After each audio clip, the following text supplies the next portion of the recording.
Hey, what's up, guys? It seems like it's been like a long time since I've done a robot Damashii review on a double O or Gundam double O figure.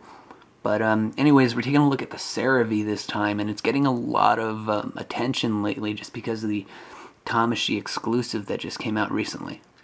But anyways, like always, I'm going to be showing you the figure, doing some articulation, showing you the accessories, and showing you the gimmicks. So with that being said, let's go ahead and start this off like we always do with all the parts. For accessories, we're going to start with taking a look at the two GN beam sabers. Of course, they have removable hilts and everything.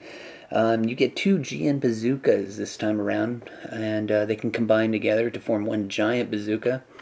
For that giant bazooka, you of course get some extra handles for the side of the gun, and then a number of different hands for the Seraphim and the Seravee. There you got the open trigger finger hands.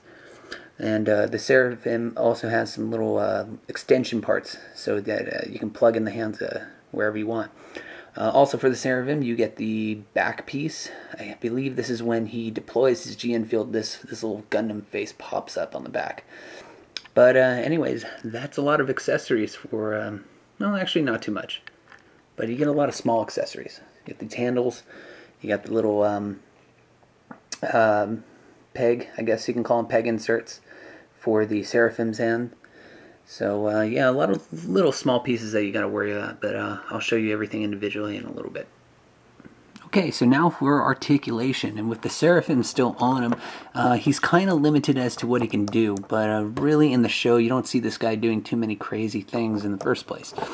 His arms can go 360 all the way. It's a little difficult with all the armor on the skirt and the armor on the shoulders, and especially with the Seraphim, the bazookas on the top for the Seravee and everything. But anyways, his legs can go up pretty high, about that much. He is double jointed in there. He has a ball jointed ankle. Actually, his leg in the back, you can tell that the first joint is a hinge joint, and then the second joint actually that's inside the leg, that's a ball joint. So you get a lot of good articulation there. In the knees, of course, you get some extra bazookas, as you can see there. So that's pretty cool. And then on the side skirts, you have them ball joint, or they're in there for with ball joints. So they can move all the way around. Hands are ball jointed as well. They can go 360 and do whatever you need to do with them. Hands, just like the knees, the bottoms going into the arms are ball jointed, and then the actual elbows are hinges, so they can move. Side skirt, or a bit of a side skirt for the shoulders, shoulder armor. And there you go. The head is a little bit, well, it's a little bit restricted. But you can get some movement out of it. It can go up and down. It can turn, not 360, but you know, it can still turn its head. Let's see. Now we can take a look at the back. These arms move for the Seraphim's bazookas, or arms, as they later will be. The legs can move a little bit, or I guess you can call them the thrusters when it's in this mode. The side skirt can move a little bit too, but we'll show that later. But anyways, that's pretty much the Seravee in itself, and if we want, we can just detach the back of it, and you can tell that it has a lot of movement now, or a lot more movement, especially in the torso. It's ball jointed, but all in all, it still has pretty much the same, just not constricted by that Seraphim. But with Seravee in the back, it's now time to look at its little friend here, the Seraphin Gundam. And it's kind of a difficult transformation because you don't know if you're breaking it or not. But let me do it in front of the camera and then I'll fast forward it.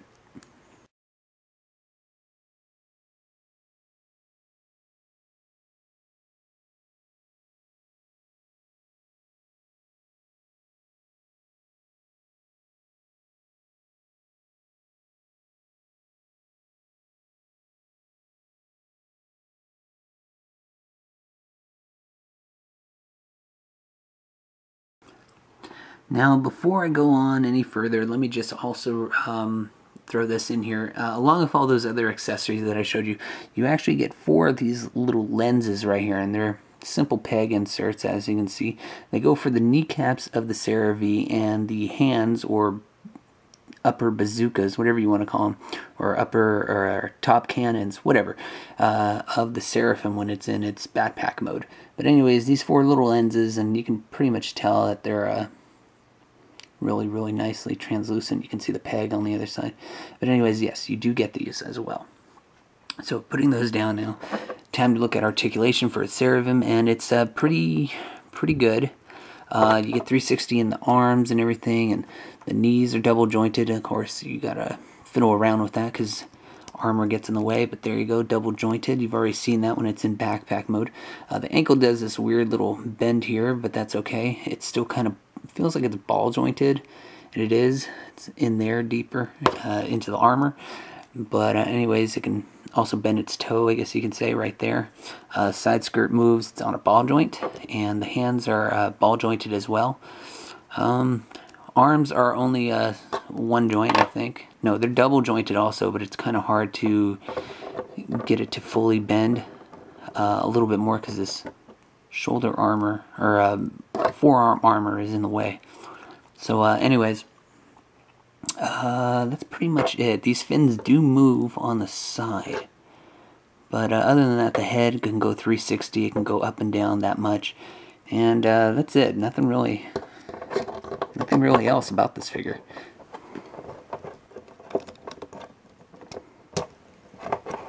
So after putting one of the GM bazookas on, you can tell that he holds it in pretty well. In fact, he can lift his arm up, and I think he can straighten it out. Yeah, he can straighten it out, and there's actually no bend. It can hold the gun really, really well. It's actually really secure in the forearm as well. Not only do you get the handle for the hand, and the trigger finger hand is pretty tight around there. This little peg can go into this little slit that's in the forearm. Hope you can see that. And it actually just pegs in there, and it sticks. It's hard to fall out. Now, to combine the guns, you're going to have to do something that's really easy, but made extremely hard by Bandai for some reason. In any case, there's these gray pieces inside the guns. When you turn them over, you'll see them pretty easily. And you're going to want to take one of those side handles, and I'll show you why in a minute. But anyways, you're going to want to have these little pegs fold out from the bottom of those gray pieces. And how you do that is you can just get pretty much anything that's small enough to fit in there, but just stick it in there and then fold it out. And you can use your nail for the rest. But anyways, you just pull the little peg out, and then you combine them together.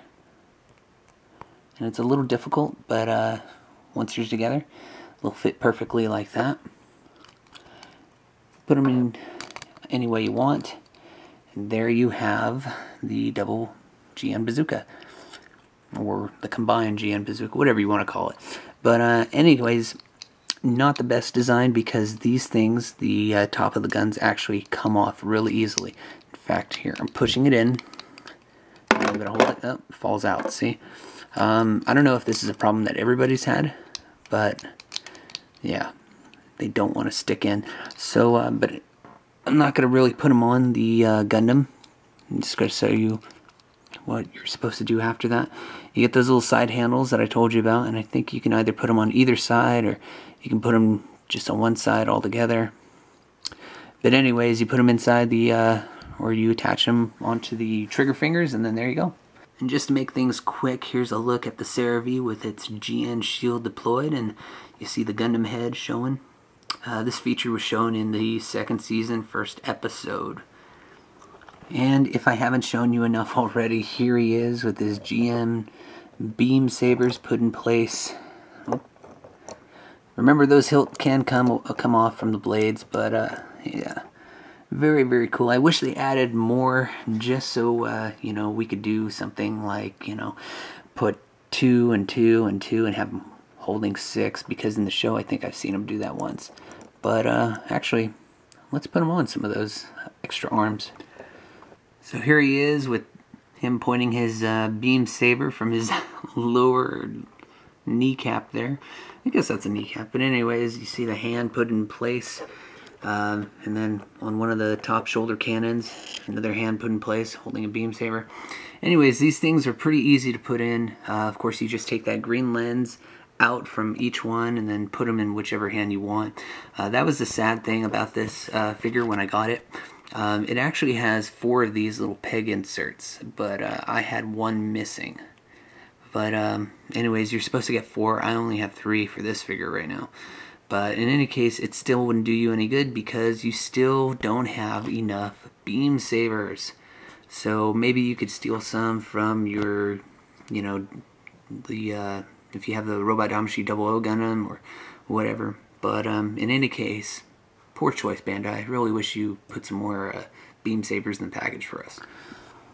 So that's it, you guys. This review is finally done, and let me just end this by saying that the Seravee is a great figure to add to your collection. However, it's going to cost you a little more than your average figure nowadays, because the Seravee is becoming very more of a popular figure. So when I say you're going to have to pay a little more, it's going to be around the $40 range if you want to just pick it up quickly, like say off eBay or something. You can find them cheaper, usually for a good $30.